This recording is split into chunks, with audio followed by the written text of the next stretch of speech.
Anda kembali bersama kami, Saudara, dan berikut kita menuju ke informasi lainnya. Mulai Sabtu 18 April 2026, harga bahan bakar minyak atau BBM non-subsidi mengalami kenaikan. Meski mengalami kenaikan, kondisi sejumlah SPBU di Aceh Jaya terpantau relatif normal dan tidak terlihat antrean panjang. Kenaikan harga bahan bakar minyak non-subsidi mulai dirasakan masyarakat di Kabupaten Aceh Jaya setelah resmi diberlakukan sejak Sabtu 18 April 2026 di seluruh SPBU yang beroperasi di daerah tersebut. Penyesuaian harga ini mengikuti kebijakan nasional yang ditetapkan oleh PT Pertamina sebagai respon terhadap dinamika harga minyak dunia dan fluktuasi nilai tukar rupiah. Berdasarkan pengamatan di salah satu SPBU di wilayah Calang, Kabupaten Aceh Jaya, sejumlah jenis BBM non-subsidi mengalami kenaikan yang cukup signifikan.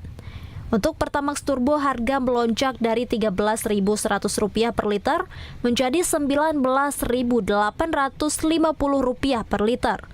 Sementara itu, Pertamina Dex naik dari Rp14.500 menjadi Rp24.450 per liter. Dan Dex Lite dari Rp14.200 menjadi Rp24.150 per liter. Meski terjadi lonjakan harga yang cukup tinggi, situasi di SPBU terpantau masih relatif normal.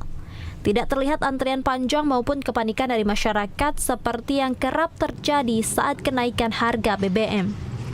Petugas SPBU Calang, Ari, menyampaikan jenis BBM yang mengalami kenaikan saat ini hanya BBM non-subsidi. Sementara BBM subsidi masih berada pada tarif normal dan belum mengalami perubahan. Menurutnya, meski harga mengalami kenaikan, stok BBM dipastikan aman, baik untuk BBM non-subsidi maupun BBM bersubsidi.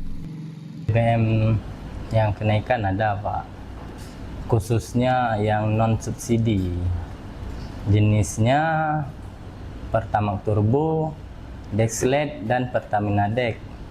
Cuma itu saja yang naik. Untuk BBM subsidi tidak ada perubahan, masih harga normal.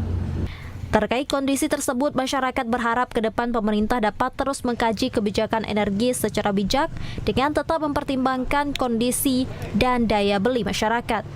Dari Aceh Jaya, Musliadi, TVRI Aceh melaporkan. Fluktuasi harga